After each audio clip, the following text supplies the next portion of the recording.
Hello everyone, and welcome to episode 140 of Lost in Translationmon. I'm May. And I'm Jay. And this time we watched A Rival Appears. Or The Rival Kiriha Appear. And we also watched Island Zone in Chaos. Or Is Land Zone Upheaval?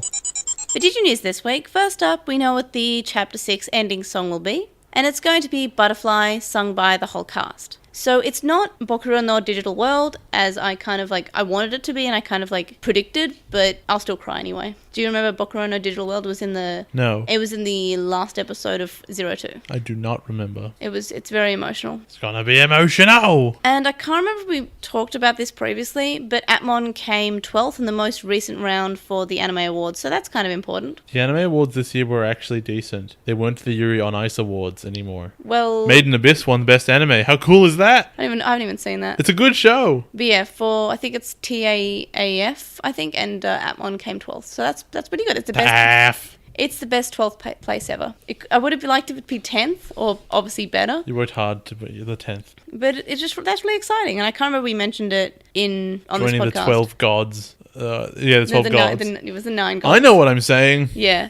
But that's really good, and I hope that they looked at the percentage of votes coming from outside of Japan as well, and I think that would be interesting to know what anime was voted for by different countries. And what was the most widely spread one? The Yuri on Ice Awards strikes back. Yeah. I haven't watched Yuri on Ice yet. Apparently it's quite good. I prefer if it was a speed skating anime though, because that's what I'm into. And as of the 7th of March, Digimon Adventure turned 19, because that was when it premiered. So it's 19 years old now. Very old. Very old. Please remove from digits. And we just had a new PV for the Last Try movie, and that came out an hour before we started recording. Guess what doesn't show up in it? Yeah, well, we can't talk about it. We can't talk about what doesn't show up or what does show up because it's quite recent and it's a spoiler. But so watch it. It's a spoiler. Is something not being in something a spoiler? Yes. It's like someone not dying is a spoiler. Well, but we don't know that. It's a trailer. Yeah, it's still things like you can't say, oh, this character doesn't die in Game of Thrones because that is a spoiler. But if I say they don't show up in the trailer for Game of Thrones, what does that mean? I'm just saying they're probably dead. Well, no, but if someone doesn't show up in well, something that is Game an of Thrones, implication. It's not a confirmation. No, but seriously though, we won't talk about it. But it did come out, and I hope it's good when the movie comes out because we've got 2 months now, less than 2 months. For LostinTranslationmon, we're taking donations to go towards the Tamers Blu-ray Box Limited Edition. It's kind of bad timing that it's coming out next month because this month, last weekend, I just went to hospital and that was money. So it's kind of bad timing. So yikes, because it basically costs as much as that. So obviously I'll be using my portion of the Patreon to cover as much as I can. We also have a new poll, which is the Pico Devimon that shows up in Digimon Adventure, the rebirth of the Devimon that we saw at the start of Adventure. Well, it should be. It's probably not. Yeah, I voted yes, though. Yeah, for some reason, I always got the implication that it was as a kid, but then when we rewatched it, and obviously when I rewatched as an adult before the podcast, it's never actually said, but as a kid, I always thought that he was just reborn and he doesn't have memories because we were told that, I believe in some seasons, that Digimon only have memories if they're bonded to humans, and that's why Leomon has memories of the kids and why other Digimon have memories of the kids. What, Ogamon? Leomon dies. Ogamon dies as well and comes back. Does Ogamon die? I'm pretty sure. Yeah, he killed him the first time and then he comes back. He was absorbed by Devimon, right? Yeah, and then they get him back as an egg, which is why he's in that final picture in Adventure. So, and he has memories because he's bonded to the kids. And Leomon does because he dies in Adventure and comes back and Try. Well, bonded to the kids is a really loose term. A bad guy would be bonded to the kids too, just by hatred. Yeah, but bonded as in, had happy memories with them. Or was Oh, I mean, he probably had happy memories when he flung them all to the winds. Yeah, true. He was pretty excited by that. It's a really narrow concept. Also, another bit of interesting news is that I found, and I discovered this the other day because I was looking at iTunes, but RSS feeds only allow latest 250 episodes. So we're now at 254 episodes. So you can't see our first episodes anymore? Not from anything that reads our RSS feed. So not iTunes or Stitch or any podcast listening service. So it's impossible to start our show now unless you're on SoundCloud. Well, it's on. Yes, it will always be on SoundCloud as long as SoundCloud is alive. And it's on YouTube. Well, if SoundCloud dies, everything else dies. Yeah, but I also have the files on my computer, so if we have to migrate, if one day we do. Remember they were going to shut down 3 years ago? Yeah, that happens constantly, every couple of years. SoundCloud's going to shut down. Oh, no, some rapper saved it. It's like the Astor Theatre. Yeah, someone will always save SoundCloud and someone will always save the Astor. To be fair, the Astor is now owned by a big company, so it's never going away. Yeah, I'd love to go to the Astor again. I like the Astor. It's my favourite. Also, we updated our calendar regarding what we're doing with Try's release, since we're only doing 1 episode a week instead of, something's happening, let's do 5 episodes in a week. So we'll be covering Try on the Saturday that's released, so that's the 5th of May, and we'll be releasing that episode at some point during that day. I have to take my dog to the vet at 10 a.m. on that day, so presumably the episode will be in the afternoon/evening of that day. But there will be, and the episode that was meant to come out that day was a Xros Wars episode, so that won't be coming out that day. It'll be coming out the following week, which means that we'll have 2 Xros Wars focused episodes released 1 week after each other instead of fortnightly, and then we'll be going back to fortnightly, if that makes sense. Makes sense to me. But if you want clarity, we have it on the release schedule. So it'll be 2 weeks before the 5th, we'll have a Xros Wars episode, then the 5th we'll have our Try episode, then the next week we'll have a Xros Wars episode, and the week after that we'll have another Xros Wars episode. So hopefully that makes sense. So we're not doing 2 episodes on the same day, as we've done previously. We're only doing 1 episode. But it'll be a Try episode. And on to Obnoxious Synopsis. The first episode that we will be watching this week is called A Rival Appears, or Rival Kiriha Appear. What do you think will happen in this episode? I assume Kiriha is the blonde guy. I'm sure we were told he's going to be there. He's basically meant to be the Thomas kind of character, because he's probably foreign, probably American, because he's got the hair and he's a bit tall. You know, that's how these things go. Yeah. Probably not Polish or Austrian or whatever Thomas was. Iceland? Scandinavia? What was he? What? Thomas, I don't remember what Austrian. nationality. Oh, I did get it. Alright, cool. And he'll be there, and I'm actually suspecting it's very similar, he's got tactics for his army, which will teach, what's the main character's name? Taiki. It'll teach Taiki to have to think about more than just throwing Shoutmon at something and fusing it. At the same time, I don't suspect much more than will happen, because the thing about the show has been very little happens, and it happens really fast. So its lack of content isn't a problem, which has been nice. Otherwise, it's a rival, so he's not going to be defeated. Do you think it'll be a good episode? You know what? Sure. What rating? A 7? Being really, really generous, but You're pretty I'm just optimistic assuming. so far this season. There's really nothing for me to go on with these titles, let's be honest. Oh, a rival appears. I guess they introduce a character. And filler or not filler? It really can't be, can it? He's presumably very story important. Yeah, because he's the rival. Potentially, a character, but I guess a rival saying it, unless it's a fake rival or something. I don't know. That would have been a good name for it. Just A space rival. He arrives. Oh, that's clever. So this episode's written by Riku Sanjo, who did the overall series composition, so a lot of episodes were done by Riku, and most importantly, did the script episodes for episode 1 and 2, so we've already sort of seen some of his writing. And he's also done a lot of Kamen Rider. Okay, that doesn't really change how I feel about him at all. The second episode that we'll be watching this week is called Island Zone in Chaos, or Island Zone Upheaval. What will happen this episode? I guess they have secured the Green Hill Zone and think that they can go elsewhere. It won't really come across until the rival episode, I'm sure, that, Taiki doesn't have any goals. At best, his goals are defending the Green Zone, and only Shoutmon really cares about becoming king. And so, I have to think that he manufactures a crisis for Taiki to go after. Shoutmon's gonna accidentally or intentionally cause some stuff to go down, or at the very least coerce Taiki into getting involved. Right. I basically think that this chaos is partly going to be Shoutmon's fault. Okay, so you're blaming everything on Shoutmon. At the very least, I think that would make it a compelling, interesting story here, because the one thing that that underpins all of Digimon is the partner-Digimon relationship. Literally, that's what the entire Tri-Stage play was about. Yep. And growing up and learning, and that's what all Digimon's really about. And I think that the idea that a Digimon is not only not in sync with their partner, but actively working against them and their interests because they're doing selfish stuff is awesome. It's got all these really good ideas for storytelling in it. I don't necessarily see it going anywhere, because I'm sure he'll learn to be best friends soon enough, but I think it's a cool idea for now. Right, and do you think anything will annoy you in this episode? Honestly, I've got no information here. I've got nothing to work with. The only thing I can say is maybe Jeremy will, who whatever the Japanese name of him is, I don't know. Maybe he will Zenjiro. say lines and you'll learn something about him, maybe. How will that be annoying? Wouldn't that be good if we learn things about our other characters? No, I suspect that the things we learn will be annoying. Fair enough. Do you think it'll be a good episode? If it's what I said, then yeah, but I don't really think it's what I said. I'm just guessing because of how little information I have, so probably not. Give it a 5. What rating? I just told you. Oh yeah, filler or not filler? It has the name of a filler episode, but it's obviously not because you're moving to a new zone, so it's not. So the scriptwriter for this episode is Reiko Yoshida, who, interesting enough, did the script for the Del Toro Quest anime. Which apparently was terrible. Was the script supervisor for the K-On! Anime and the movies. Which was really good, but I guess that's really mixed. Was the screenwriter for the K-On! Movie.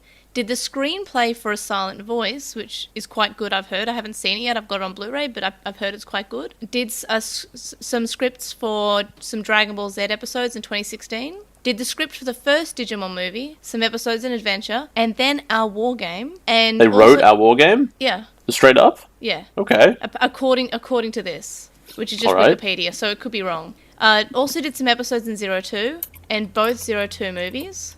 So one of those is good, one of those is not so good. And also did episode 4, which we're about to watch. I mean, okay.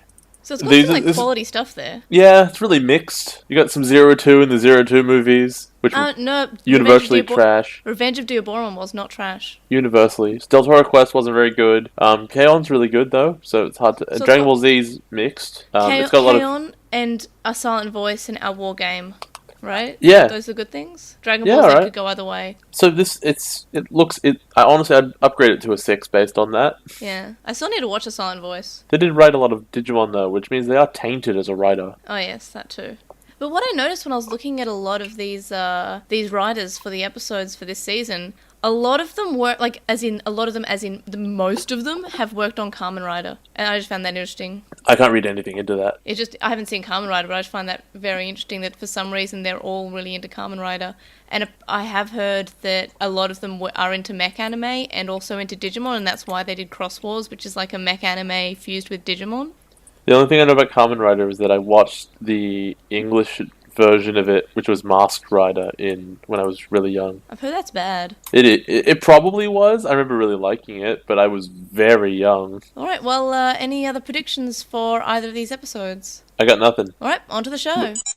So for our coverage of Xros Wars this week, we'll be discussing both these episodes as one episode, so one synopsis directly into the other, because the episode kind of ends and the next one starts. It ends with Nene showing up and saying, I'm going to explain to you a thing. And then the next episode starts up with Nene saying, I'm going to now explain you the thing. And then she explains the thing. Hello, son. Let me explain to you a thing. Yeah, and she does. She explains to them a thing. Multiple things, actually. It's really one thing. So it starts off with Shoutmon designing a logo, which is pretty cute. And in the dub, something I noticed is that Ballistamon is, reluctant to agree. He's just sort of like, oh, I'm not sure. And Shoutmon's like, oh, no, but come on. And in the original, he's just like, oh, yeah, all right, fine. He's a little bit reluctant, but it's still like, okay, yeah, sure, I don't have a better idea myself. Well, it's in the English, it's like, that kind of looks like you. And they're playing it off like, yeah, I didn't realize that, huh? I guess it does if you look at it in a certain light. But it's just Shoutmon's face. Also, it reminds me of when they talk about the team flag, like they're bitten tamers, when they make the flag. The Takato draws. It's cute. Yeah, it is cute. And I kind of like it. It's kind of cute. And the Pikmons and the Starmons call Shoutmon Aniki, which I really like. In the dub, they just call him Shoutmon, and I don't know, it feels less meaningful, because they just call it, hey, it's like Big Bro. At least they don't call him ×2. No, at least I don't call him employee.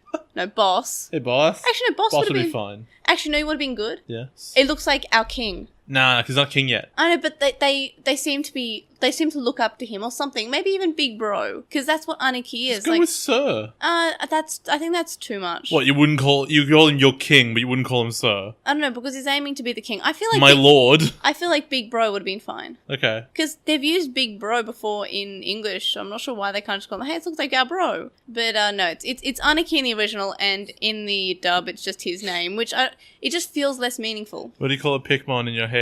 A hair bro. Haha. That's just for us. So then we get the Dark Masters, and none of them seem to like Balmon.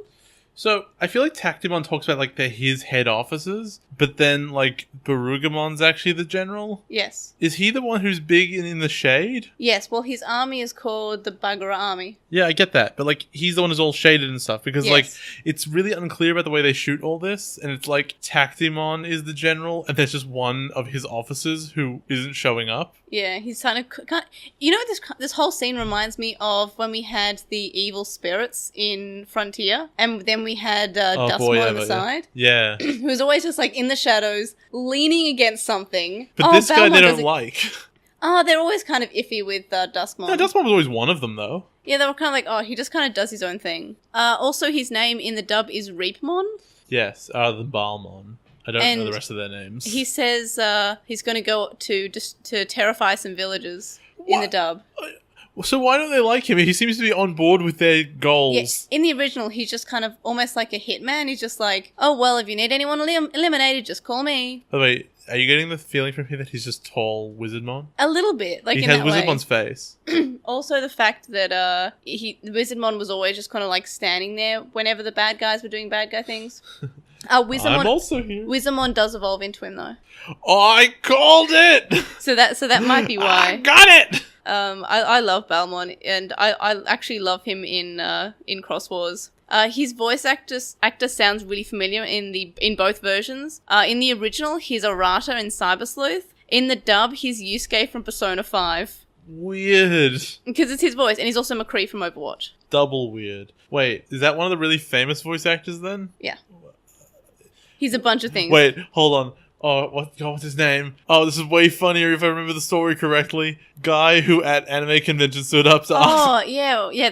That story I think I've told on the podcast a few times before. It's Who's he talking about? something Yuri Lowenthal. Yeah, Yuri Lowenthal. Yeah. Is it Yuri Lowenthal? No, I really like. No, oh god, that was really embarrassing. Hi, other voice actor. You know, I really love Yuri Lowenthal. He's really good. Do you know if he'll be here next time? That was really awkward. Woo! Anyway, we have Lilithmon, who in the dub is renamed Laylamon. She should be called Rustmon. Why? Because it'd be like Lustmon, but like Oh yeah, fair. with the bad translation. She is actually the one of the deadly sins. She's lost. Yeah, I got that. Yes. I know.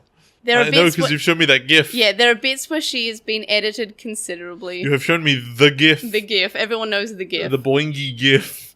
So this is when they learn about the red crossloader, because they already know about the blue crossloader. Oh, not the red one. Shoutmon gives out walkie-talkies. Sorry, no, he doesn't. He gives out wristers. Yeah, which is a weird word for He's them. going to give them all wristies. Zenjiro is mad because, and so is Akari, because last time Taiki touched something, they got sucked into a different world. Hey, how about this though, right? What if, in the English, we have Jeremy say the actual words, a good gamer always knows you don't put something in your inventory until you know it's safe. That is the least true sentence I've ever heard in my life. I just Everyone pick knows things that up. every single video game player, exactly, picks up everything. As soon as PUBG introduces like poisoned things or like things that are trapped is the day I die a lot more in PUBG. Oh no, I just picked something up that turned out to be exploded.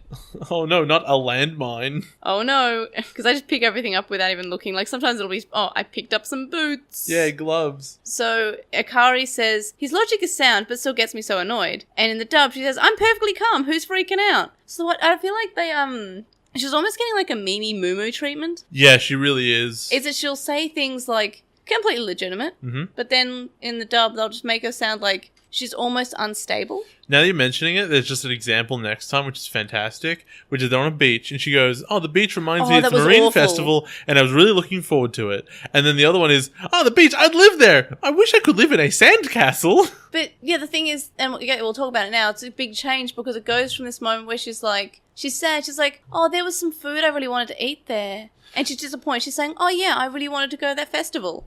And then in the dub, she is saying, I love the beach so much, I always wanted to live there. Could you even live in a sandcastle? So they're turning her sad face more into a thinking one, but it makes her seem like airheaded. So the thing that this tells me is that her character is very different. She's meant to be the person who's most grounded in home, in like getting back to the real world, and she's the Yeah. driving force of like, let's go back. Yeah. But in the English, she can't be that because Taiki doesn't care. So instead, she has to be the girly idiot character. Well, she is still girly. Like she can still be girly and be smart. But I mean, like, you know, it's a stereotypical kind of idiot character that is framed through the girliness. The Mumu. Because Mimi wasn't dumb. I mean, she kind of was. Oh, she did some, like, towards the end she was not, though. Like, I'm thinking about, like, oh, I stole all this camping stuff from my dad. You know how to use it? No. To be fair, like, she's 10. I don't know how to use camping stuff now. I knew what a compass was when I was 10. I love her so much. I love Mimi. But the thing is, like, you don't have to be girly girl and stupid. Like, girly girl is not equal stupid, but for some reason in the dub they always say, oh, we need a girly girl. She's also dumb, by the way. Yeah, well. No, the dub has done some interesting things with this. So basically, Jeremy, I do not know his name in Japanese. Jeremy, he stomps his foot to make a point, and a huge earthquake happens, and a fissure opens up, out of which comes a giant bamboo shoot. And Digimon says that it's called Lumpy Day. Okay, so I want to cover this bit mostly in the English, because Lumpy Day is a stupid concept, but basically the idea is that bamboo shoots occasionally show up, and that is just a day, and usually it's kind of predictable, and this is weird, and there's a lot more of them now. That's what basically the entire presentation of this in the Japanese. The English, alright, he goes over the idea.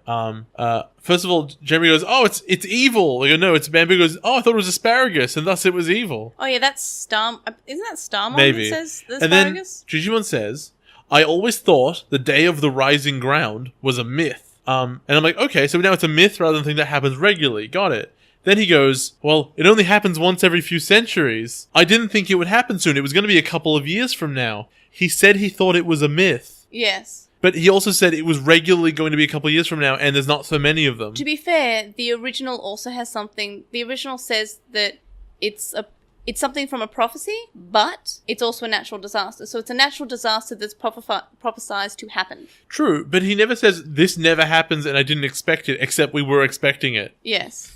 Yeah, that is a bit weirder. So I think there's a clip here removed of some Digimon fleeing, and there's a lot of clips removed from this episode, so much so they had to, I'm not sure if you noticed this, but in the data lab at the end of the episode, in the English dub... When they added the extra bit? Oh, processing. Hang on, I'm a bit slow today. They added in that because they cut so much... No, that was in episode 4. I thought that was in this That was episode. episode 4. Oh. I would know because I watched it today. They also cut episodes out of that one as well. Maybe. Yeah, Cut clips. the processing, hold on a minute, I don't work immediately. What am I, some kind of computer? Like, that bothered me. Yeah. It's because, and they do that whenever they edit clips to extend the episode a bit more, they'll add in extra bits to the data lab. The most English dub crap ever. Unbelievable. So my idea for why this clip was removed was Lilymon was there and they didn't feel like editing her clothes because she was only there for a second. A la Rosemon. Yeah. We see Mad Leomon in a cage and he's let free. And I just want to point out that in the dub, this scene is moved straight after the Dark Masters are talking originally. Also, I'm just going to keep on calling them the Dark Masters, by the way. Pretty much what they is.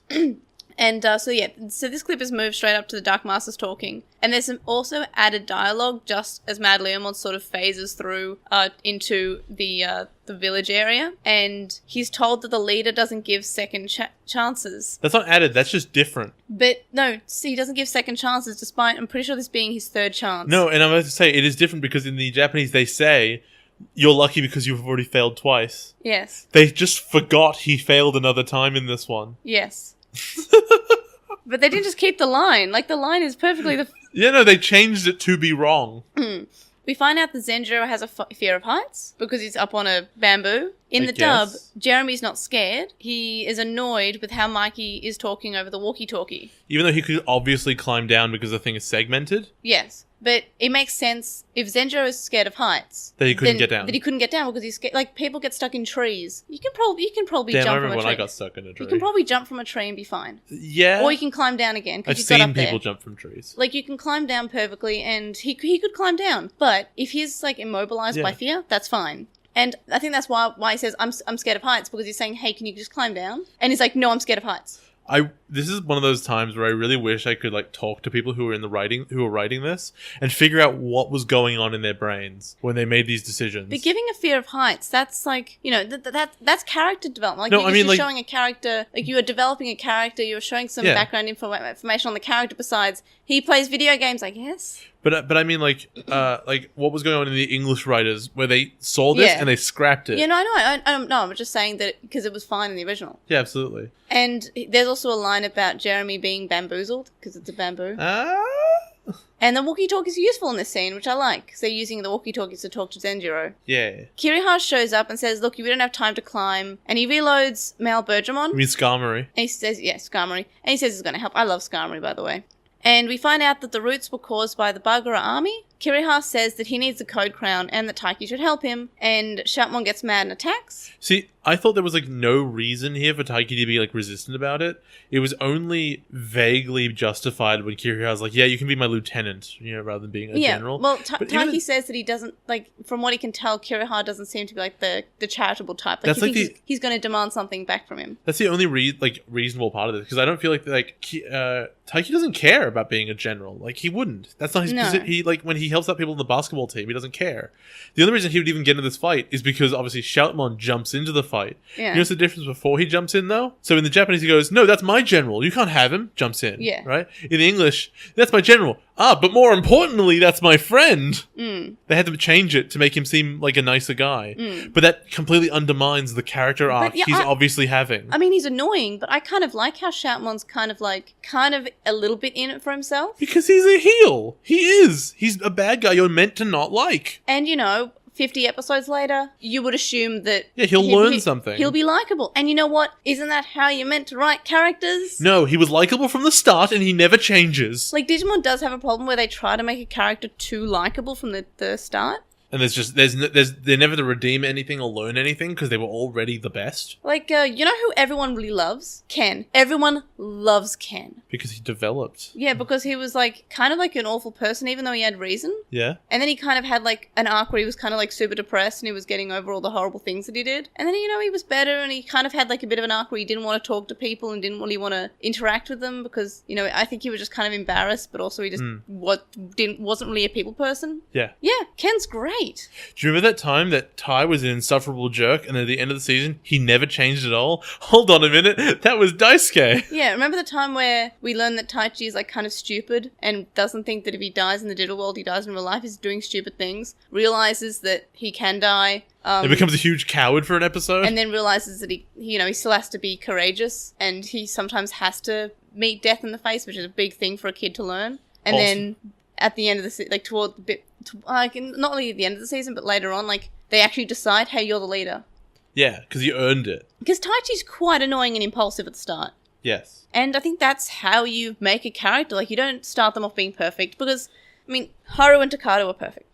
Yeah, and that's fine. Haru's story arc doesn't require him to be flawed. It requires him to be emotionally involved, which he is. Ruki is so annoying at the start when she's introduced. You are meant to not like Ruki. Yeah, she's a bitch to your favorite character. You are meant to hate Ruki. She is using Digimon as a tool. Yeah. She doesn't see them as living things. She's straight up a heel. She's just, if she gets hurt, she's just a Digimon. If she dies, she dies. She doesn't care about a Digimon. If Ruki was the bad guy that season, I wouldn't have been surprised. Yeah, if she started off as the heel, that's fine. Impmon. Yeah, I still don't like Impmon, to be honest. He's got some He never redeemed himself to me. After he shot that bullet that was, firing at 5 kilometers a minute. Infamon, yeah. Not Infamon. No, they become Infamon. They're Kurisarimon. The bullets.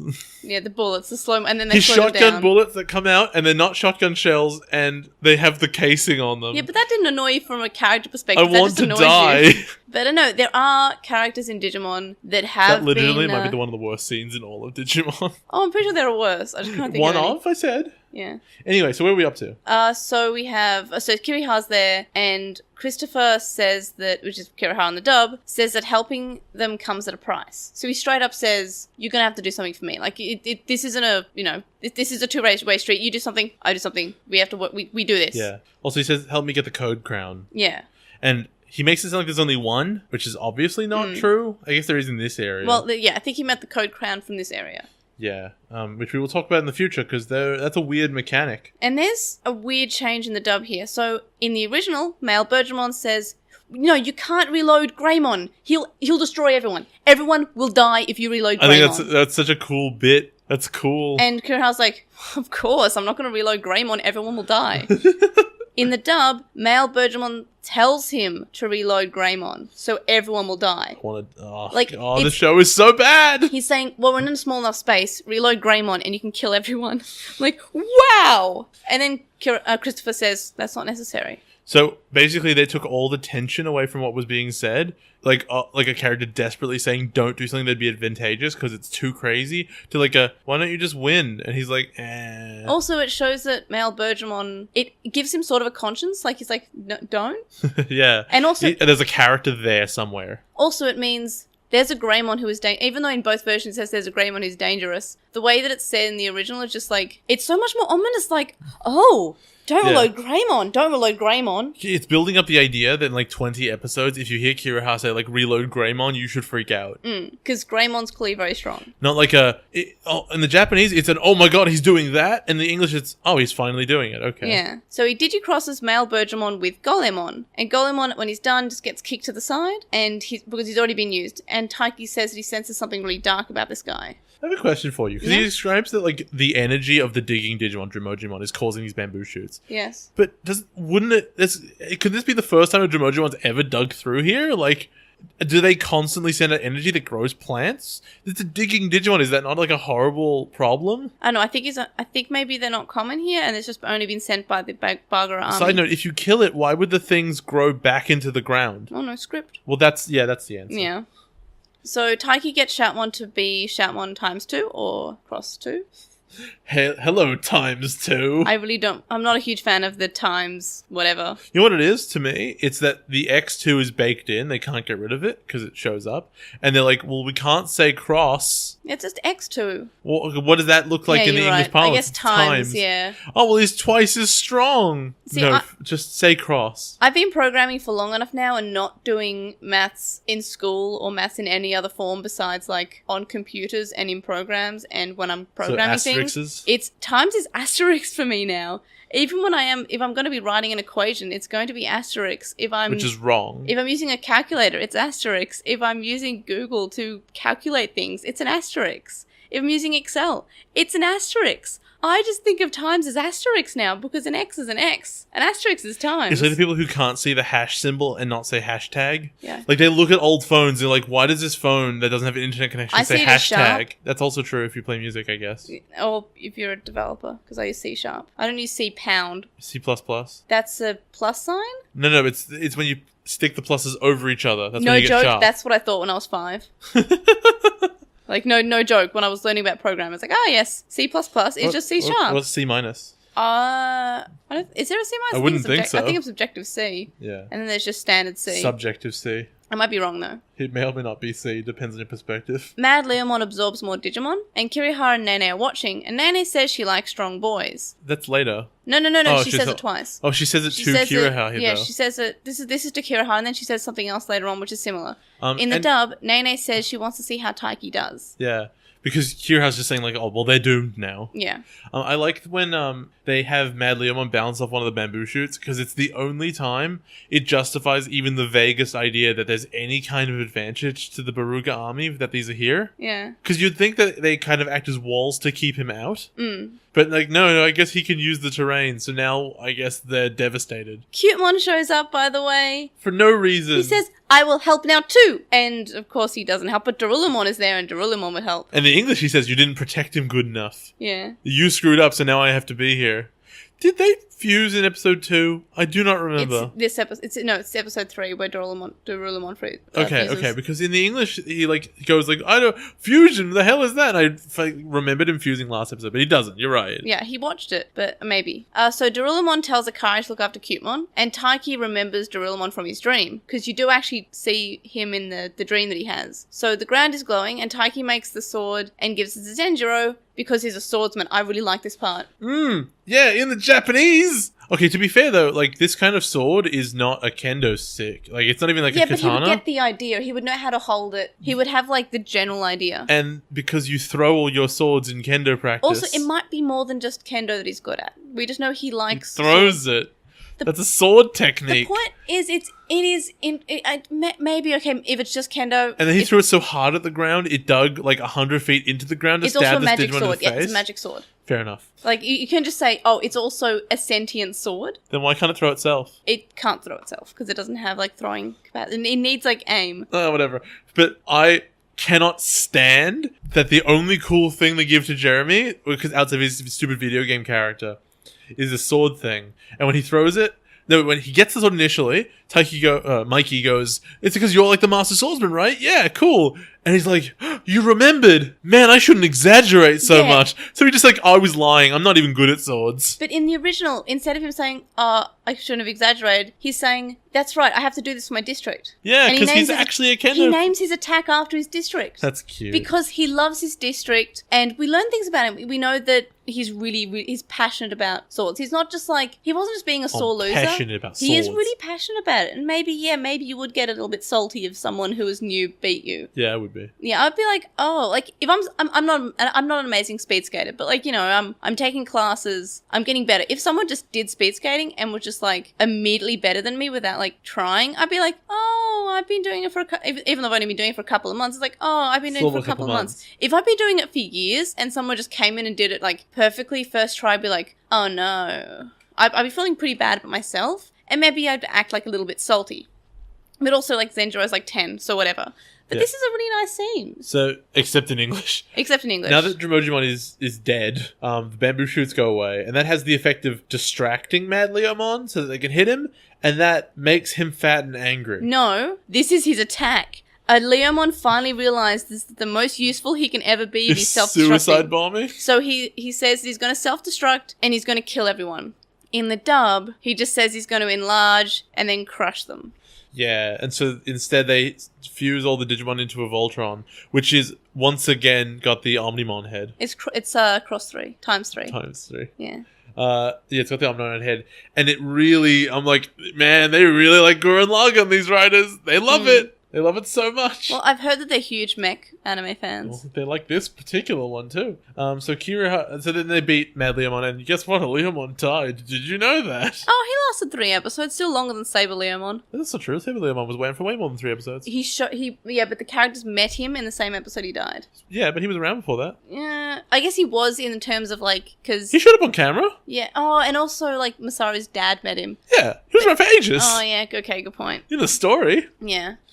So times 3 happens, destroys Mad Leomon. Taiki says, and I love this, Taiki says that Zenjiro saved everyone's life. And yeah, kind of. He doesn't gives him credit. He gives him credit. He doesn't just say, oh, it's just me. Yeah, and then Kiriha's all impressed, and he goes, man, I guess I still want him after all. Like, oh yeah, and it's like, that's definitely heterosexual. Yeah. Yes. He's like, oh yes. Him and Nene just like slap fighting. Yeah. No, he's mine. Doraemon runs off. Because he's like the lone wolf of the season. He's not the lone wolf. He's got a bunny friend. He's just like, I'm so cool. This is Cutemon. He's my bunny friend. He's pink and he sits on my back. I'm so cool. I'm a unicorn. He's like you, how you're really cool, but you'd have like a bunny friend. Oh man, damn it. To be fair, I love Doraemon so much. He's a drill. You're right. It's Gurren Lagann. It is. No, it is. It's straight up. It is. This is what I'm talking about. Oh my god, that's all I know about Gurren Lagann. Drills. It's lots of drills. Also, they're a metaphor for your penis. Okay.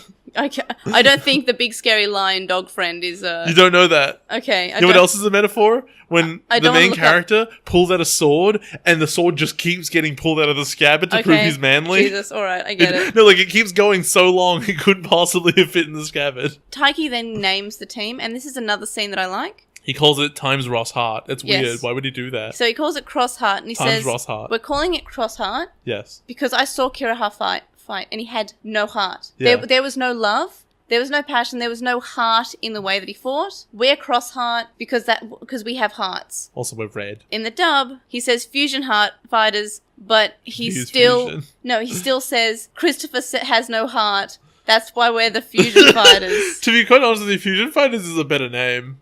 It reminds me of whatever they're called in Sonic the Hedgehog. I think they're called Freedom Fighters in Sonic the Hedgehog. Fusion Fighters is the name of a fighting force. Cross Heart is the name of an idol group. Yeah, it is idol group versus like fighting team.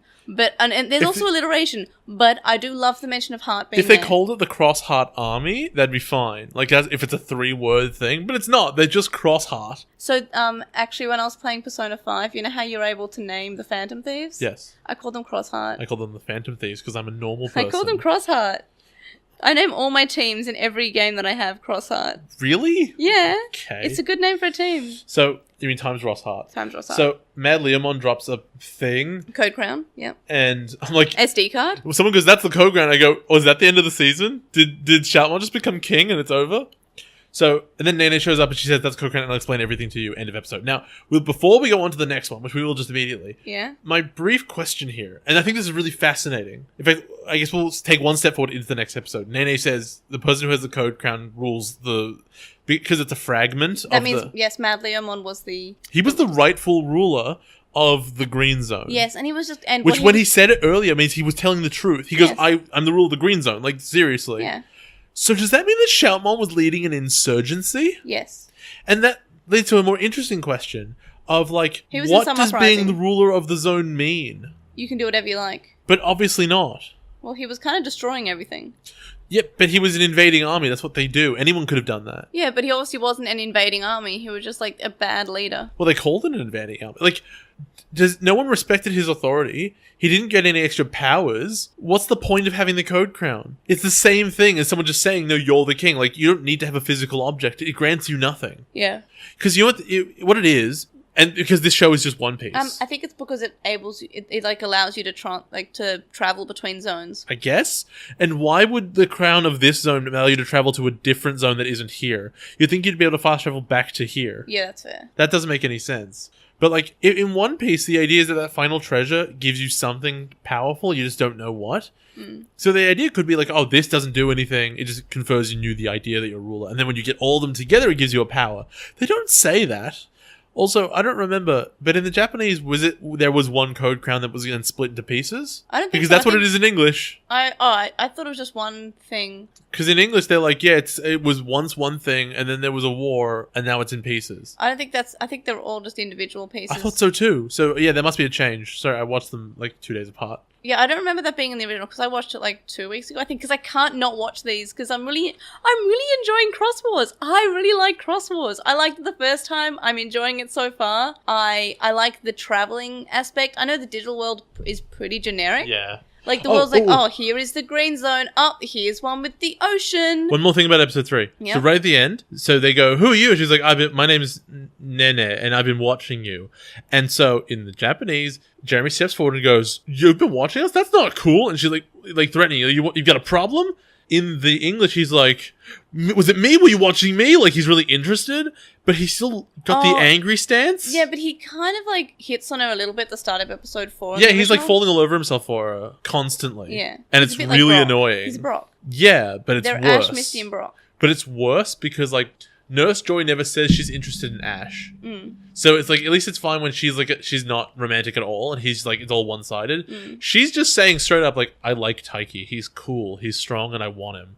And so Jeremy's like, "No, but me though." Yeah. Yeah. Also, I get the implication that when she says she wants him, like, I know that you're meant to think, oh, she's interested in him, but I think, like, she actually wants him to be, like, part of her army. That is wishful thinking. Look at Akari. I think Akari's just salty, but I also think that she also wants Nene. No, she doesn't. That's not even true. Nothing says that she doesn't want Nene. Nothing says she does. What if she does? Yeah, but that's not how proof works. But what if? You prove that something is happening, not that something isn't happening. I know, but I don't know. I just like there to be... Just admit that you're wrong and move on. No one is straight in Xros Wars, and that's what... Except for my OTP. Mad Leomon is. That's Mad why he's Leomon's evil. dead. Tactimon is. Yeah. All the evil characters are straight. Yeah, Lilithmon. Nice. Nice. Yeah, you get Nice. Lilithmon. It's fine. Good trade. You can have the her. children. We'll have Lilymon Good, good enough. That's fine. and Rosemon. I'll put up with Lady Devmon's weird arm. I don't Look. even mind. Rosemon is better than Lilithmon. That's not true. She's got like whips and stuff. That's cool. Lilithmon's got some stuff. Yeah, she's just got an outfit, buddy. She's just an angry vampire. Yeah, well, at least she has a face. She's just a grumpy vampire. She has a face. Yeah, but Rosemon's all like Rosemon's got a mysterious. flower for a head. I- That's weird. Welcome to Lost in Translation, where we discuss Shit, which it's Digimon self-shipping. is sexy. Whoa. Jesus Christ. Obviously, Angel Woman's the best, but Lady Devon's got, except for her arm, is pretty good. Yeah, but look, you can't see her face. No, but like she's at least wearing like a hat that makes sense. I think we can just You could agree remove that. that Mastermon's the best. I don't know what that is. She is the jogress between Angel Woman and Lady Devimon, and they merge by kissing in Cyber Sleuth. Okay, I'm sure I've seen it, but I do not remember it. It's like I'm on board split though. down the middle. I'm on board. It's pretty amazing. Good. Anyway, so Also, so Nene decides who's like, oh man, I'm into strong boys, right? And Jeremy's like, huh? And she savagely owns him. She's like, not you though, you've done nothing. yeah, well, in the dub, she says she likes strong people who can fight. Yeah, so it's decentralizing, deromanticizing. And I prefer this because it's saying that she's not interested in strong boys. She's interested in strong people. Yes, it makes her character much less interesting. Yeah, she's kind of very thirsty in the original. Like, there's something going on with her in the original, and you could make an argument that, like, she's got ulterior motives. And this one, she's like, I like strong people, I guess. Oh, look, I'm looking for allies for no reason. Cool. I guess you're strong, maybe. She explains that the code crown is a fragment of the digital... is one of them that rules fragments of the digital world, and they confer ownership of the zone, which we have established means nothing. Yeah. Also, I just wanted to say that Digimon's there, and he says, oh, I know about code crowns. And Shoutmon says, so why are you telling us now? Why would Shoutmon not know? He wanted to be king. He should be, like, read up on this stuff. Yeah, but maybe it's like a legend thing. It's like a prophecy thing, so he wouldn't... It's not something he knows about. Well, I mean, like, Matt Leomon's been yelling about how he rules the place. When have we had the implication that Shoutmon's actually, like, thought this through at all besides, I want to be king? This is an issue of world building, though. Like, what makes people king? Yeah. Well, you'd think that everyone would know this culturally. It's the person with the code crown. Like, you don't... even, like, medieval peasants knew, oh, the king's got a crown. Okay. Yeah, it's also because they didn't want Shoutmon to know something. They wanted a reveal. But you don't have to. It's just something that, for him, is so obvious, he doesn't have to explain it. That's fine. In the dub, he says he also knows about Bigfootmon, and Shoutmon yells at him because he's telling him to finish. Yeah. So the code crown makes a portal, I guess, and it goes to the next zone. Whatever the next zone means. Does that mean a neighboring zone? Does that mean in alphabetical order? They're kind of trusting, because imagine if Nene was some, like, it wasn't actually human, it was just some evil, like, it was like Barkemon or something, pretending to be a human. Like Spider Lady. Or Arukenimon or anything. Yeah. And she just said, here's what you do. You make a portal, you jump in it. That portal just, like, kills them. It could like have. a black hole. They are very trusting. It could be a trap. Stupid. She could have, like, staged something there. Like, why are they... I mean, obviously it's not, but what if it was? Like, they're pretty trusting. Why is she helping them even? I guess because she has the hots for Taiki. Also, have you noticed that Zenjiro and Akari went from, like, don't touch things from a different world to let's jump through this space portal? Yeah. Like, that was sort of a leap. Every gamer knows that if you see a portal, you never go into it. Yeah. No gamer would ever go through a portal. So this is the bit we were talking about before, about how Taiki's like, oh, I hope this cheers you up because we were missing out on that marine festival. And she's still sad. She's like, oh, there was some special food there I wanted to try and that would have been nice. And she's still kind of disappointed. It wasn't special. It was just a good price. Yeah. She's very practically minded. In the dub, and we mentioned this earlier, she was like, oh, yeah, well, I love the ocean. I really do want to live there, and maybe I love the beach. Maybe I could live in a sandcastle. What? How is this? Sorry, can you say sandcastle? Sandcastle. Sand. Okay. Anyway, so she's just like, they keep the animation of her being disappointed, but it doesn't fit what she's saying. Yeah, it does that. Like, she should have dreamy anime eyes. We see some Gizamon who are bullying a Digimon for the code crown. Taiki makes Shoutmon ×2 and then makes the sword into an axe. Which, again, we're seeing some different useful, like, changing around of the, What's the difference in the sword and the axe, though? One's a sword shape, one's an axe shape. One a human can hold, the other Shoutmon holds. I guess. I like this. And I've also seen the same Digimon make, like, a belt. He's used the sword before. What? The first time the sword showed up, he used it, didn't he? Yeah. So he can use it? Yeah. Ah, well, whatever. I guess Shoutmon's the same size as a human, though. Yeah. In the English, he sings shaving a haircut because they don't want to make it seem like he only accidentally cut off the horns of the furball. Yeah, also, this is... Also, yeah, it's not a haircut. That is part of him. Also, I mean, it's a horn. Those can regrow sometimes. But the better question is, how does he know that song? I don't know. Who taught him that? I don't know. The script? He read in the script. Oh, okay, yeah, got it. So I keep thinking, I thought at the stage the Pikmon were changing colour. They just introduced the yellow ones. Yeah. That just hadn't showed up before. They're just different colours, and they're white ones as well. There's a red one. In the belt. Yeah, the red one's face. Oh my god, the red one's face is the same face as Akari whenever Akari's angry. So... Then when Shoutmon rescues him and he's introducing himself, he says, these are my underlings. And this is just in the dub. Which is weird. He says, oh yeah, they're my underlings. But in the original, he's all like, oh, this is my General Taiki. And so he should be like that. Because you know what? A king has like an army, and then this is my army. But underlings seems like they're less than that. I mean, technically that is the case if you're a king, but he's not a king yet. Yeah. What is he? He's the emotional leader He's of Shoutmon. Crossheart. He's the heart of Crossheart. Can we establish that the Blue Army is the like worst name for an army? It's really imaginative. It's Kiriha's like, I My have a blue crossloader is blue. crossloader. I wear blue. I'm dressed in blue. I'm angry. Blue's an angry color. We find out the Code Crown only comes out for the festival. Also, at some point, I'm not sure when Don Dokomon became a character, but I think he just comes out of the crossloader.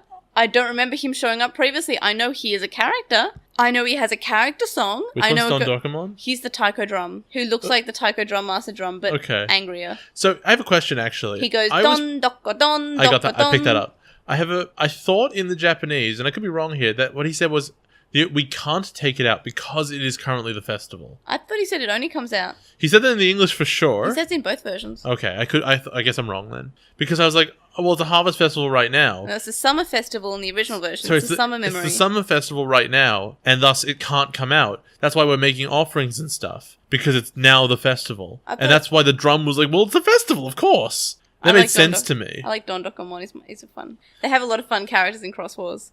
Like, to me, it was just like, oh, it's a temporary inconvenience. And then the English, they're like, no, we have to wait until the festival, which is at some stage we don't know. Yeah. So we find out that they basically have drugs, which is DigiNoir, which are all very addicted to. And whenever they hear about it, they get really hyperactive. It's Digibytes. Yeah, it's Digibytes in the dub. Okay. Can we talk about my favorite line this entire episode, which is when they're eating Digibytes, it's like, I guess I'm biting Digibytes. Haha, get it? So he goes, that's not funny. And to me, they're like, that was not in the script. That was like a note someone took from a writing meeting. Yeah. Like they're just quoting two writers at each other. Yeah, Jeremy says, that's funny. And Akari says, that wasn't funny.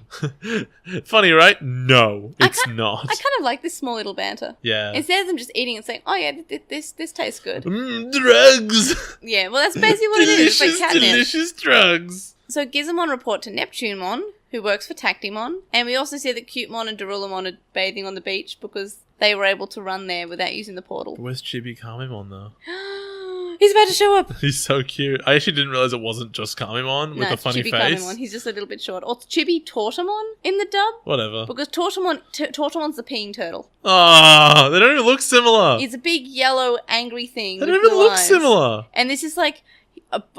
I love Chibi Kamimon. I would die for him. He's my best friend. He's so happy. He just like, don't. I love him so much. He's the best.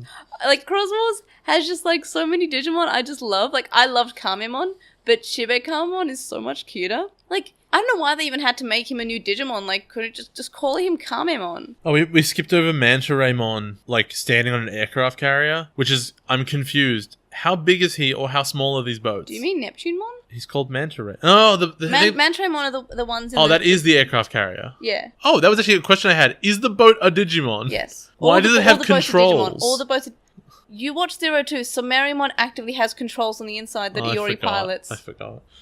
Some Digimon have controls, get over it. Yeah, it's weird. Oh, there's that worst line in the world later in this episode. I'm sure you loved it. Do you remember the time Genai pilots a Mechanorimon? No.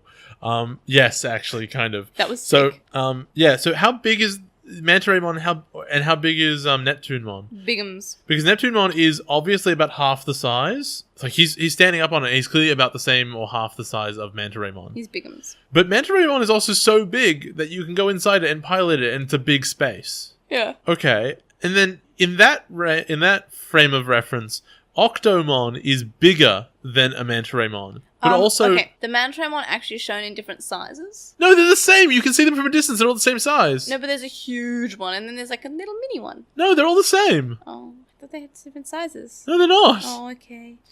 Anyway, so also how they're growing packaged goods from trees. Actually, no, let's go back one step further. It's the digital world. Let's go back one step further. The way they reference DigiNoir kills me. Oh yeah, it's a gourmet food. That's on trees. It's a gourmet food that grows on trees in a package. It is the least gourmet thing that has ever existed. How addicted to this are they? Because all the Digimon start jumping around like, DigiNoir, You know what that is, right? It's just chocolate. True. That's what it is. It's like if chocolate grew on trees, it'd be the hypest We'd be thing. excited about it. Like, Everyone would be so fat. I feel this way right now about chocolate. Like, imagine if chocolate grew on trees. Like, how fat would everyone be? I mean, it kind of does, just not exactly as it currently is. Yeah, but you can't just, like, it's not pre-packaged. That Like, is a true. Cadbury egg is not found on a tree. Dude, Could you imagine? I'd die. global warming would have been solved. We've Yeah. planted so many trees. But also, the cream eggs would have melted. Yeah, but then you just put them in the fridge. Melted cream eggs are pretty good, though. Melted chocolate, pretty good. Also, that would mean that the packaging was biodegradable, so nice. Nice. Nice. Chibakamimon says that he wants to be strong. And Shoutmon says, to be strong, you have to have courage, guts, in the dub it's determination, I and need to friends. rewind you again. Yeah. Cutemon and Darulamon are hanging out on the I already beach. said that. I already said that part. They're like Oh, sunbathing. in which and- case, let me ask you a question. How did they get there? I already said that. They didn't go through the portal. I know. I said that When?